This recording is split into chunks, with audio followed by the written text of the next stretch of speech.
দেখি দেখি এদিকে আয় দেখি। তোমরা ভেতরে এসো না প্লিজ। কিরম ভঙ্গি খেয়ে পড়লি? কোথায় লেগেছে রে তোর মা? মা দেখি দেখি কোথায় লেগেছে।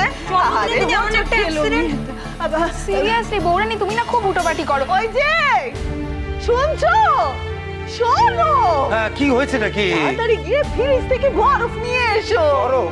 হ্যাঁ, ওই দেখো তোমার ভাগ্নি জন্মদিনের দিন হোঁচট খেয়ে পড়েছে, দেখো। কনক? হ্যাঁ গো। কনক, এখন কি কি হয়েছে মা? তো কিভাবে পড়ে গেলি তুই? চোখের মাথা খেয়েছো নাকি? দেখছো না হোঁচট খেয়ে পড়েছে মেয়েটা। সত্যি ওরাও এক্ষুনি এলেন, আর দেখো কেমন অভ্যর্থনা করলো তোমার ভাগ্নি। আমি ঠিক আছি, লাগেনি আমার। তোমরা এসে গেছো, আমার খুব আনন্দ হচ্ছে। সব সময় দেখি তুই হুটুপুটি করছিস না, এখন থেকে হুটুপুটি করবি না তো? তুই চুপচাপ দাঁড়িয়ে। হ্যাঁ, তাই বোঝাও তোমার ভাগ্নিকে। হ্যাঁ রে কনক, তুই কিন্তু একদম নড়বি না, সারাক্ষণ হুটুপুটি না। ভাবো, আজকে জন্মদিনের দিনে চুপটি করে বসবি, আমি সব কাজ সামলে নেব। ভাবো, তোমরা আসবে দেখে সকাল থেকে ঘরদোর সবকিছু গোছানো শুরু করে দিয়েছে, পাগল মেয়ে। তাই কিন্তু কনক, সার্থকের অভ্র কিন্তু যে কোনো মুহূর্তে চলে আসবে। তুমি যাও চটপট কি চেঞ্জ করে নাও। যাও যাও যাও, চেঞ্জ করে নাও। পিসিমণি, এই শাড়িটা আমাকে মামা দিয়েছে, এবেলা এই শাড়িটা পরি। খুব সুন্দর শাড়ি, সেই ভালো। আমি বরং তোমাকে খুব সুন্দর করে সাজিয়ে দেবো, কেমন? অদীক্ষিতা দেখে আর পারি না।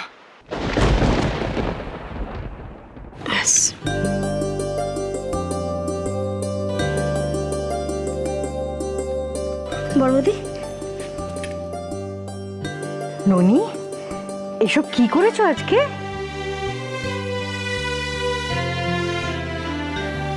কেন দিদি ভাই, তুমি তো এইসব রান্না ভালোবাসো।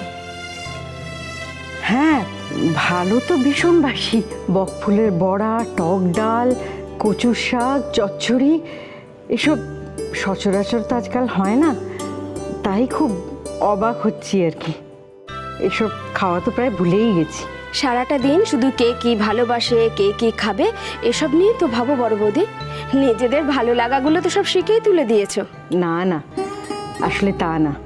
স্কুল, কলেজ, অফিস এইসব থাকলে আর এত পদে রান্না করা সম্ভব হয় না। পালা পার্বণও তো কেউ এসব খেতে চায় না, তাই আর এসব করা হয় না আজকাল। সেই জন্যই তো আজ আমি নিজে বাজারে গিয়ে এসব এনে কেটে ধুয়ে তারপর রান্না করেছি।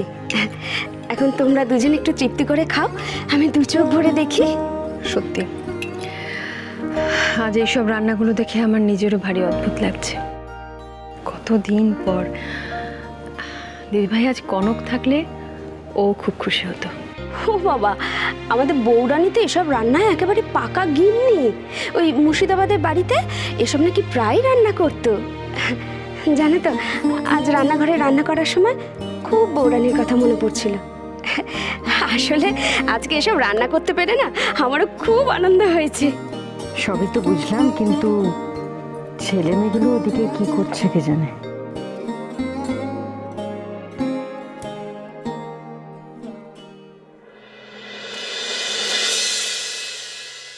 এসো অলি, চলো চলো চলো দেখি।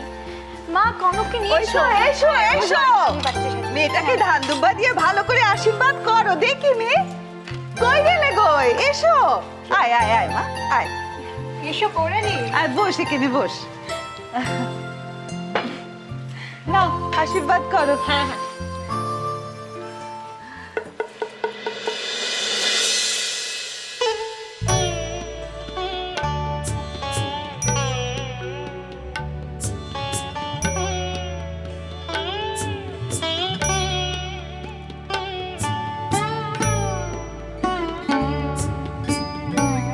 এক একটা বছর কাটে আর আমি অবাক হয়ে ভাবি আমার সেই ছোট্ট কনকটা আজ কত বড় হয়ে গেছে।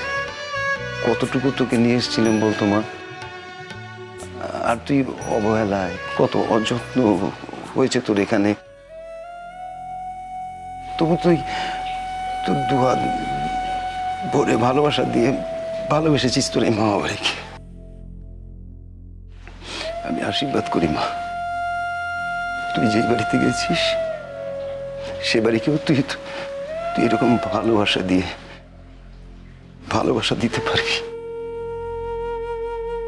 তুই বড় হ। হ্যাঁ বাবা, ও তো বড় লোকই। আরে জানো না দাদা ভাই কোম্পানির কত বড় পোস্টে আছে বলো তো? বড় শুধু অর্থে হয় না রে মা, আমাদের কনক একজন বড় মানুষ হবে। নিজের মেয়ের মাথার উপর উঠে নাচবে ওই আদরের ভাগ্নি, আর সেই দেখে বাপের কি আনন্দ দেখো। শিখা, এবার তুমি আশীর্বাদ করো। আমি আর আলাদা করে কি বলবো গো, তুমি তো আশীর্বাদ করেছো। না থাক থাক, আমি মুখ্য সূক্ষ্ম মানুষ, আমি আর কি বলবো বাবা। আমি বরং ইঞ্জিরিতে বলি হ্যাপি বার্থডে। আর বাদ বাকি তোর তোর মামা যা যা বললো আমিও তাই তাই। তবে গরিব মামা বাড়িতে বড় হয়েছিস রে মা, যত্ন আত্মি হয়তো সেভাবে কোনোদিন করতে পারিনি রে। তাই তোর মামা দেখলি না আজকে কেমন ঠেস দিয়ে কথা বললো। যে যাই বলুক, তুই তো জানিস রে মা, আমি ঝিলমিল আর তোর মধ্যে কোনোদিন কোনো ফারাক করিনি, তুই তো জানিস। আর জানেন মা কালী, মা কালী গো, মা কালী। শিখা, আজকের দিনে আবার কান্নাকাটি কেন? আরে মেয়েটার মঙ্গলের কথা তুমি ভাববে না? না মামি, তুমি কখনো আমাকে দিদি ভাইয়ের থেকে কম আদর দাওনি। আমি জানি তুমি আমাকে কতটা ভালোবাসো। আশীর্বাদ করো মামি, আমি যেন চিরকাল তোমাদের সেবা করতে পারি। তুই বড় ভালো রে কনক, বড্ড ভালো। কথার মলম লাগানোটা কনকের থেকে এখনো শিখে নিতে পারলাম না। ছি ছি ছি ছি, চৌধুরী বাড়িতে কিন্তু বেশ কাজে লাগতো। যা যা পিসিকে প্রণাম কর, যা। একদম প্রণাম না, many many happy Returns of the day. আমি ওকে আগে একটু পায়েস খাইয়ে দিই।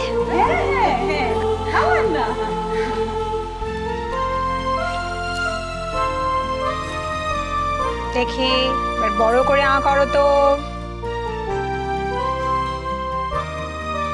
এই তো। জানো তো বৌরানী, এই পায়েসটা না ছোট মা নিজের হাতে রান্না করে তোমার জন্য পাঠিয়েছে।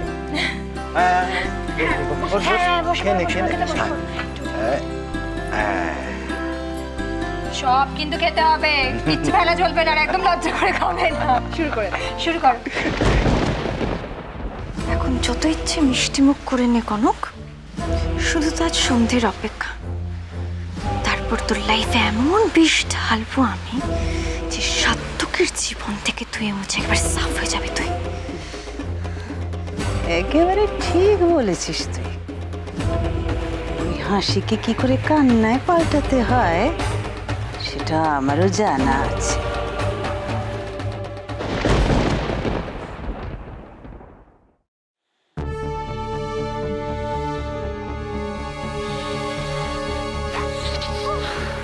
আর ভাল লাগছে রে, সব বিরক্তিকর। ছাড় তো, বাদ দে, অত কিছু করতে হবে না। আর তুই বিশ্রাম কর তো। এই যা করছি আমরা, এটা কি বাপের জন্য দেখেছে নাকি রে ও? চলো, কি সুন্দর লাগছে, ভীষণ ভালো লাগছে। খালি সাজবে না, সাজবে না। এই যে বৌমনি, দেখো আমাদের বৌরানীকে কেমন লাগছে। হিড়িম্বা রাক্ষসীর মতো।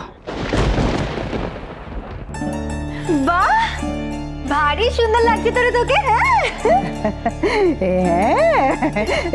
মা, কি ঢল ঢল করছে কনকটার মুখ।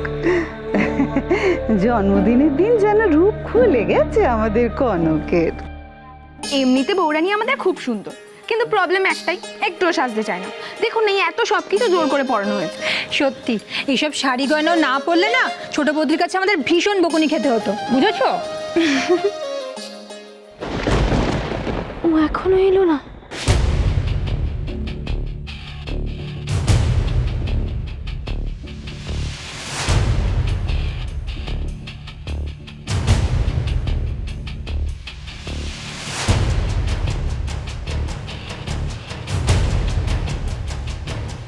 আমি বেশ বুঝতে পারছি তুই কার জন্য হাপিত্তেশ করে ওয়েট করে আছিস কনক।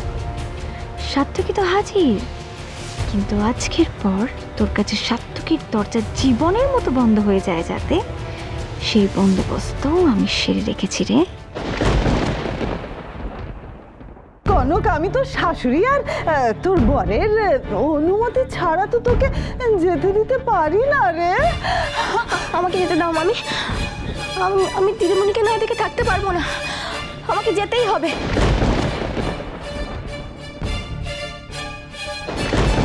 তোমার সাথে কথা আছে, এসো আমার সাথে।